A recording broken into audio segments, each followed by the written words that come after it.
thing is, I think Nigeria, they need to charge, they need to press as a team. Like, I'm not trying to compare, but let's look at the way Johan Klopp built his Liverpool team. If one player is pressing, every other person is pressing. Do you understand? You are So going too that far. way, You are going too far. Look at Equatorial Guinea.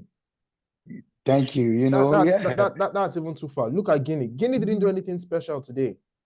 Yeah. They didn't do anything special. They were just playing as a team. They were playing as a team. And to be honest, I watched them last Nations Cup. They were good. They should be disappointed in their performance today. They didn't play well at all. And it's basically the same players they had as last the last. They had just one shot on goal, and that was the only goal they scored. Our goalkeeper wasn't troubled. The defense, nothing. Nothing. Then I want to ask this question. While I was watching the game, I think Daniel Mokachi was in charge of commentating alongside I think someone, but it was on BN Sports, and Mokachi said something. This was after Chukwueze came in and he lost the ball a few times, and Mokachi said he doesn't know if some of these Super Eagles players, whenever they come to play for Nigeria, they forget how good they are when they play for their club side. It's almost like whenever they are playing for Nigeria, they just forget how good they are and they lose confidence. So he was talking about one instance where Chukwueze did it against Real Madrid. He had the ball there. That was how he dribbled. He had confidence and in scored.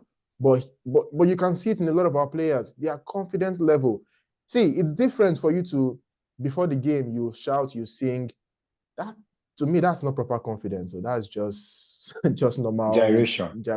Confidence is you on the pitch, what you do, how you play. Most of our players are fantastic players when it comes to crossing the ball, but I said it the other day, they can't cross the ball properly. And I'll say it again, if our wingers were the ones who crucified Jesus, they wouldn't crucify him on the cross. Nothing concerned them with cross. Cross is wasting.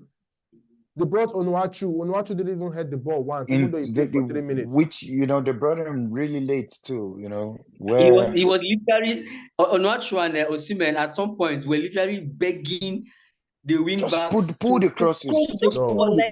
They were shouting, can you cross this ball for God's sake? You have two giant center forward here in the box, and you're just playing around. What are you trying to do? Why won't you take advantage of their height? So one advice now quickly in 1 minute, what do you think Nigeria can do if you were the coach, to get maximum 6 points from the next 2 games? I think I would have said up the intensity, but the humidity in Ivory Coast, man, it's very difficult to play, to even press for 10-15 minutes. We saw the game yesterday, a game that was played around 8 p.m. or 9 p.m. at West African time. That's not an excuse. At 90 minutes, that's not an excuse. Guys were completely exhausted. You wouldn't expect the Super Eagles to play with that kind of intensity as well. But what I would advise is, yeah, I can hear you. You see, the same humidity or whatever you call it affects the opponent too. Of course. But you could also see that they were tired as well. They were also tired. This is African football. The day you sign that contract to play for Nigeria, you'll be playing under these conditions. So there's no excuse. You play under these conditions. So no excuse. You're supposed to prepare for it. And you are African. You should do it. I just thought to remind you of that. Don't make up excuses for them. Go ahead with your point. Well, I think the first thing first is if Al Hassan is fit, I hope he's fit. Get him playing almost all the training session with Iwobi and Onyeka. Let them form that good partnership in midfield. Let them get used to themselves. Communicate as much as possible. Express yourself, your style, your movement. If we are able to get that organization, you are a miracle worker. No, you want them to form a partnership now. Now during the tournament. Honestly, what I would say is, I think you have like three or 4 days before our next match, so they can actually keep working together.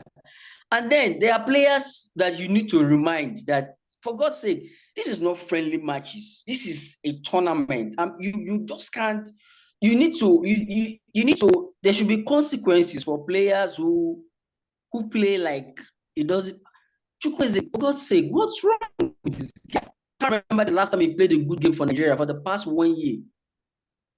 You can't. We're having a very good dynamics in the second half, in the right-hand side between Olaina and Lookman. I think Lookman played better when he came to the right.